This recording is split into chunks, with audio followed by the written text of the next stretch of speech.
The samurai were the hereditary military nobility and officer caste of medieval and early modern Japan. From the 12th century to their demise in the 1870s, they had high prestige and special privileges, such as wearing two swords. They cultivated the Bushido codes of martial virtues, indifference to pain, and unflinching loyalty, engaging in many famous battles. In the 1870s, they were 5% of Japan's population. The Meiji Revolution ended their feudal roles, and they moved into a more professional and entrepreneurial lifestyle. But their memory and weaponry remain prominent in Japanese popular culture. Now, the 122nd Emperor of Japan, Meiji, wanted to reform his country, move them out of the feudal era, and change them into more of a British and Chinese model. The restoration led to enormous changes in Japan's political and social structure. During the restoration, Japan rapidly industrialized and adopted more Western ideas. When the emperor took to power in 1867, Japan was split into many different territories, with the emperor's role being nothing but a name only. By the time the emperor died in 1912, Japan was one nation ruled by its emperor. Now 130 years passed since the demise of the samurai, but its traditions and values still lived on, and in some parts of rural Japan, some people and communities still took the samurai ways very seriously. Now, in a small village nestled in the valley of Mount Fuji was a family from the Takeda clan. Now, the Takeda clan were an ancient clan of very proud samurai, and this particular family had been practicing their ways for generations, passed on from father to son, from father to son. Each young man would not only help out on the family farm, but they would train in the art of the samurai. They would learn the mental skills to be a samurai. They would learn all the physical and demanding skills to be a samurai. But most of all, they would learn how to use all the weapons of a samurai. Now, Ryu Takeda was a young Japanese boy. He looked up to his father and he loved the family history. But there was something about Ryu. There was something different. He wanted more for his life. Now, his father was very strict and treated Ryu more like a student than a son. But he loved his son and he loved his entire family, and he wanted nothing more than all three of his children to go on and get married. Especially Ryu. He wanted him to take over the family farm, get married like his cousin did recently to his other cousin, and carry on the family tradition of having young boys and training them to be Takeda samurais. But Ryu wanted more, and when his father would be away on samurai rallies reenacting famous wars and victories of the samurai, he would be taking extra classes at school. He saw education as a way out of the village, a way into the big world. Now, a local university had come up with an idea to find young, intelligent boys in the more rural areas of Japan. So they sent out an exam to all the local schools. Whoever could top that exam and get the highest score would get a free scholarship with a chance of earning a degree at their university. Now, Ryu took the test without his father's knowledge, and he passed it. Not only did he pass it, he aced it. He got the highest score by some margin and was offered a scholarship at the university. Now, initially his father was angry. He wanted his son to take over the farm, to become a samurai. But the respect and the honour it brought on his family from the rest of the village, well, his father couldn't say no. So he hoped his son would go off to university, hate it and come back. But he didn't really know his son. Ryu could not wait to start university life. Now, Ryu excelled at university, but there was one thing he couldn't do, and that was socialise. Now, one of his tutors realised it and suggested he try out for some of the sports teams, maybe get to know some of the other boys and build some friendships.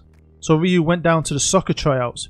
He'd never kicked a ball in his life, but as soon as he took to the pitch with the rest of the lads, well, you instantly saw something special in this young boy. Years and years of agility training, speed training, strength training, mental training, all the training he got from his father about being a samurai just translated onto the football pitch. And with the added bonus that the ball would just stick to his feet like glue, it was an instant hit with the rest of the team. He quickly realised he was a very good attacking midfielder. He could link defence with attack. He controlled the entire game. Like all great samurais, he was a great leader, a great example to follow, and he was a winner. Now, it didn't take long for him to be spotted at a university match by his local second division team, FM20 Kofu. They signed the kid up to a full-time contract, and he made his first team debut the same season. Now, there was an ancient samurai Takeda clan prophecy that one day the clan would fall with the rest of the samurai, but there would be a chosen one. Someone would rise above it all and not only put the Takeda clan back at the top of Japanese culture, but on top of the world. Many thought it would be the return of the sword-wielding samurais, but maybe, just maybe, Ryu was the chosen one. But instead of conquering the world with his sword, he was going to conquer it with a football. Could Ryu carve out a career in Japan and take on the world? Well, we were going to find out in the story of The Last Samurai. Hello, I'm BoodFM, and thank you for joining me today for this story video with Football Manager 2020. Hopefully you're going to enjoy it enough to smash the like button, and maybe, if you're brand new, even subscribe. And if you really want to help support me and the entire channel, you can always pledge to my Patreon. You'll find a link to that down below in the description. But yeah, we are going to be following the story, as you now know, of Ryo Takeda, a young prospect, the chosen one. Can he go on and become a superstar of not only Japanese football, but world football? Can he put Japan on the map and make his long heritage of samurai warriors proud? He just, like, you know, he don't do it with a sword. He's going to do it with a football, hopefully. And hopefully you're going to enjoy it. I've enjoyed putting it together, and I can't wait to share it with you. This is going to be part of the thing I call the Boodyverse. You'll find a link to the new Boodyverse down below. It is a save file. It's got the Munchen Club in there. It's got some of my old teams in there. It's got all my current patrons in there, and any character from any previous story I've made this year will be in there too. There's also a graphics pack that comes with it that will fill in any little holes, faces, and so on. So if you want to have a go, you can. My aim is hopefully by the end of FM20 to be able to put out a full team of 11 story-based characters. Maybe I'll be able to do that. We'll have to wait and see. But yeah, let's get into The Last Samurai. We're going to start here. It is June 2019, and this is young Ryo Takeda. 16 years old. He's, of course, Japanese. And, you know, he's got a lot of potential ability. I've tried to give him a few little attributes that would, you know, he would have because of his upbringing. So he's going to be a great leader, great warrior. He's very determined and he's very, very brave. Also naturally fit. But his physicals really need to improve. And his technicals, I mean, he can pass the ball. He's got a little bit of technique for a 16-year-old. Because obviously, like you saw in the story, he's come from a different kind of background, but he's just a natural athlete. So hopefully become a great player. But we just want to see where he goes. Does he stay in Japan? He's currently at his local team in the second division. Well, is he going to go up then to Japan? Will he get to Europe? Can he transform Japan's fortunes? Can he win him a World Cup or something pretty cool? Well, we're going to find out. This is his information page, and he is very professional. He would be, wouldn't he? His agent is Terry Tibbs, and if you watch me with the stories, you'll know all the characters. All my patrons who are in the database, everyone's got Terry Tibbs as their agent. Why not? He's reserved. I think Japanese people are quite reserved. They're very respectful, aren't they, in Japan? Now, one thing about Japanese people, and I know this, I don't know if a lot of people know this, but obviously at the minute we've got coronavirus everywhere, and I'm seeing lots of Western people wearing surgical masks. Now I think they think they're wearing them because they don't want to catch coronavirus. It don't work like that. They do nothing. They do absolutely nothing to protect you. The only mask that will protect you from any kind of virus is a proper gas mask. You'd get in a nuclear war. Japanese people wear them out of courtesy when they have a cold, so that they don't give you their cold. Just a bit of a fact for you. But yeah, he is Japanese. He can speak English because he's a clever boy. Hopefully that will help him. Maybe we'll go to England, go to Spain. I can't wait to see what he does. Firstly, though, he is going to be starting here in the Japanese second division. The Japanese database is something you can get off Steam. I didn't have a go at making it myself. I didn't have the time to, but I wish I had, because it's weird. You can't actually go on the club pages. Even though it works, you can take over the teams, you can do everything else, but you don't get a club page, which I find very strange. But it is what it is, and I just want to know where he goes. Can he win his local team a title before he leaves? Because I'm assuming after a while the big boys are going to come calling. Japan itself is ranked 56th in the world. He's not a top player for them. He's not even in the squad yet. But it's got for an island that's like Great Britain, it's got a lot of people on it, hasn't it? 126 million. Jesus Christ. I think we've got about 70 in Britain, I think. So yeah, that's insane. But they've got some good players at some big time teams, but this is the chosen one, Ryu. Time to go and dominate. Well, we've jumped forward 10 years. It's now the 1st of July 2029, and Japan have definitely risen up the ranks. I don't know if that's mainly because Ryu Takada, who is now at Arsenal, you can see there, he's the #1 player, or the #1 Japanese player in the world, which is brilliant. Is it just him, or is it because the Japanese league's working as well? I think having the Japanese league on, well, obviously they create their own players, and they'll have better players, won't they? That's got to have been a part of it as well. That's my guess. So 13th in the world. That's pretty cool. We'll have a look if they've won anything, but it's all about Ryu and how this kid's been doing. He's found himself at Arsenal, but did he go anywhere else before he got there? Well, yes, he did. He spent 2 years in France at Rennes. Good team, League One. Surprisingly, didn't leave. I thought he'd leave Japan earlier. I know he was only 16, so would have been 16, 17. He'd been about 18 when he left. Looks like he left early into the season, obviously. And they went to Rennes for 4.1 million. And Rennes have had 2 great years out of him, where I think he might have started slowly, improved in his 2nd season, and then they've sold him to Arsenal for 81 million. That is some profit. 81 million. Hopefully, his old team had a bit of a money clause in there. They got a slice of that pie. But he's been at Arsenal now for quite a few years, and he's had some great seasons. His average ratings look amazing. I mean, he's not last year, the year before that, he had a stormer. 14 goals, 14 assists. Turned into a good player, isn't he? Before we look at him as a player, let's look at what he's achieved. And at Vent Foret, I think that's how you pronounce him, the 2nd division team, he got him promoted, so that's brilliant. He actually went up 2nd, so they didn't win the league, and they only went up by a point. I'm guessing he helped him.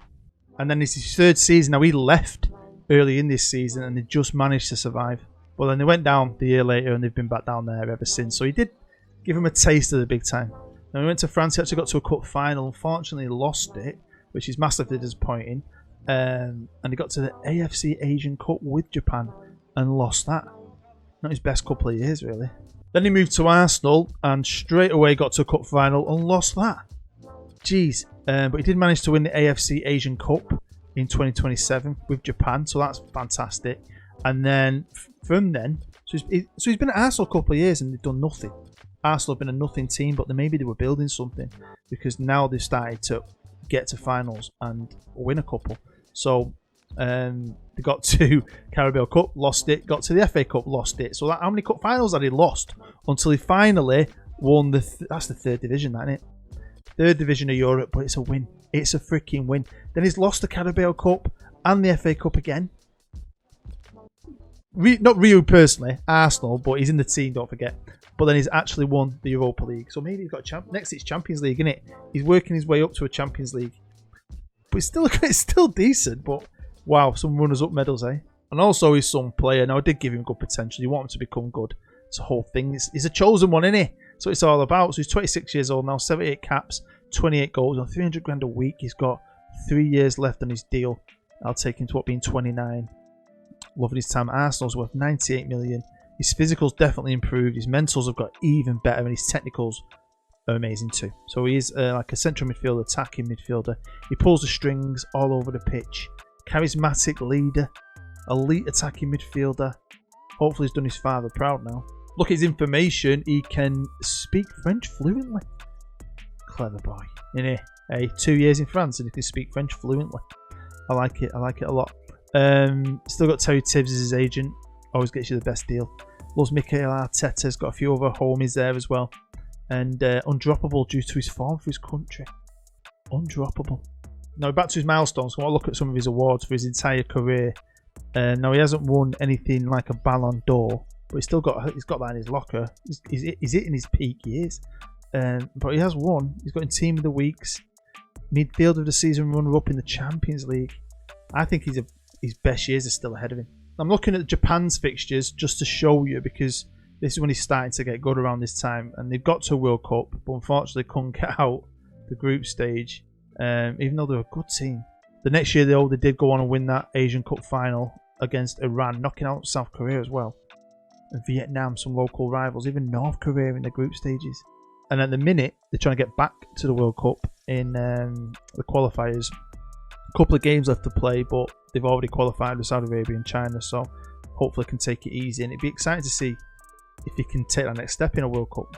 Now, I've done nothing to Japan. We've just got the Japanese league running. And I know you can get the odd decent Japanese player, and obviously we know Ryu is a good player, but if you have a look at some of these others, look at this guy, midfielder. Bloody amazing, plays for Bayern, 70 million. We've got a guy here who's playing in China, who's a real player, 31 years old. A guy here at United, real player. A guy here at Dynamo, not sure if he's a real player or not. I'm guessing he might be, I just haven't got his face in the face pack. And we've got another good young player, another good young winger, 26. So, you know, interesting, because I've never had a Japanese league running because you have to download it separately. So I've never really bothered with it, but they must create some good players. Especially that guy at Bayern, him and Ryu could win a World Cup for Japan. Now we jump forward another 10 years and we're going to start straight here on Ryu Takada's main page. And he's become a good player. I think he's added a bit more quality as positionally. I'm pretty sure he's got a bit better at other positions as well, which is good to see.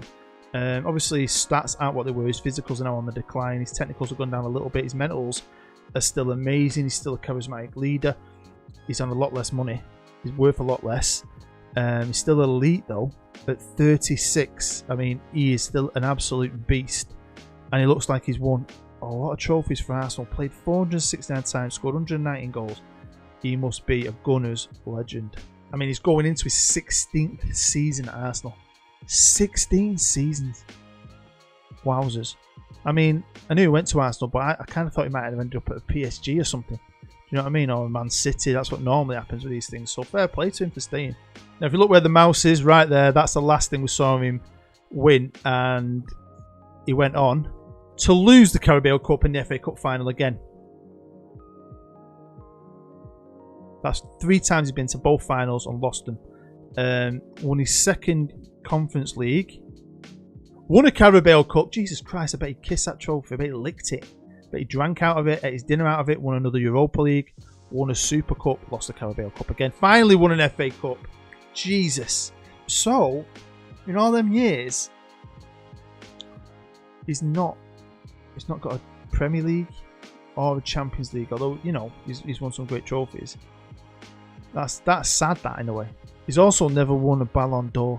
I mean, I've got the awards today. I'm not going to go through them all because he's won lots of minor awards, but never won a Ballon d'Or either, and he's a fantastic player. Or he was definitely in his prime. Now, he retired from international football 8 years ago. Wow. So he didn't have that. He could have played longer than that, surely. So that means he retired. If he retired in 2031, it's 2039. He's 36 years old. That's 8 years ago. He would have been 28 years old. He retired at his absolute prime. He's got his National B licence. Now, I didn't put anything in for him to be anything afterwards, so it'd be interesting to see if he becomes anything after he retires. Club form merits international call-up. He's retired. Stupid game. So in 2030, the year before he retired from international football, they got to the World Cup and got to the third round. Obviously, the group stages change at this point, don't they? To smaller, isn't it now? And beat Trinidad and Tobago and then got beat off Nigeria, which is disappointing. And then his last year, he got to the semi-final of the Asian Cup and got knocked out by South Korea on penalties, so he didn't win that again. And maybe just thought, I'm done. I am finished. Now, the current champions of the Premier League are City, but has he ever come close? Well, last year they finished 5th. So I'll go back a bit. They're 6th, 5th. Has he ever got like a runner-up? Has he ever nearly won it? There you go. 2033, well, some point difference there between him and City, but they were second. Is that his best year? So he's had quite a few years where he's not even second again there. He's had a few years where he's not even been in Champions League, but yeah, that's my one big. I'm disappointed for him in a way. They didn't win, you know, one of the big ones, Premier League or Champions League, but he still won a lot and still had a great career. His career isn't over. So we jump forward to 2041. We jump forward 2 more years. And I was surprised by this because I just go on holiday and wait to see what happened. I thought he was going to run out his career at Arsenal and then retire, but he didn't. Arsenal sold him. So that summer that I last saved it and last shared it with you, as I've gone on, they've sold him that summer to Barcelona. So they thought he's finished. I mean, he hadn't played. I mean, apart from that year where I think he had an injury. See that one there? He played 11 games and he had another injury season there. He's still been pretty, involved in the team. A few less games there, but his production was still pretty good. And maybe it was his age. I don't know. Barcelona made a cheeky bid. 6.75 million for what would have been what, a 36/ nearly 37-year-old. Shows you how good he still is. So he actually played 2 seasons in La Liga for Barcelona. Random. I mean, you think he'd go to America or something, but Barcelona, it's random. But this game's random. Some of the things you see are random. And yeah, Copa del Rey final, runner-up. He's kind of got a bad luck in them cup finals, hasn't he? I mean, he won a Super Cup. He won the UEFA Super Cup, so they must have done something quite well in Europe the year before. But he didn't win a La Liga. When I first come onto it, I was like, come on, win a league title. He didn't win a league. So he never won a league title. Even when he was in Japan. He came up as second, didn't win a league title in France, didn't win a league title in England, didn't win one in Spain. Gutted. Can't believe it, but it is what it is. Broke the Barcelona record for the oldest player to appear in a match at the age of 38. And I bet he still bossed it. I bet he was still the best player on the pitch. And if you look right now, he's decided to go into management at some kind of level. And he's gone back to Japan, which I think is pretty cool. He's gone home, finally, after a very long time. 20 years he's been in Europe, in France, England and Spain. Come back as under-23 manager of Gamba, I think they are. I think they're one of the best teams in Japan on this save at this moment in time. When I had a look, they're one of the favourites for the league. So, he's got himself a nice little job. Don't know if he's going to be any good at it, but he's a model professional and hopefully he can do well one day. So there we have it. That is the end of The Last Samurai. Hopefully you enjoyed that little story with Ryu Takada. Following his little journey. It's just a bit of fun. Hopefully it's give you a bit of escapism for a little bit of time, and if it has, please make sure you smash that like button. It really does help more people find the video and my channel. If you're brand new, feel free to subscribe. Go and check out some of my other stories. I did a lot last year on FM19, which I still think are quite enjoyable. Got a couple more coming this year. Got a lot of new different kinds of videos coming this year. Got a Journeyman, more stories. I've got a long-term rebuild and a few other ideas that I can't wait to make, really. So hopefully you're going to stick around for that, and I just appreciate you all. I hope you're all happy. I hope you're all safe. I'm Buddha Fern. I'll see you next time.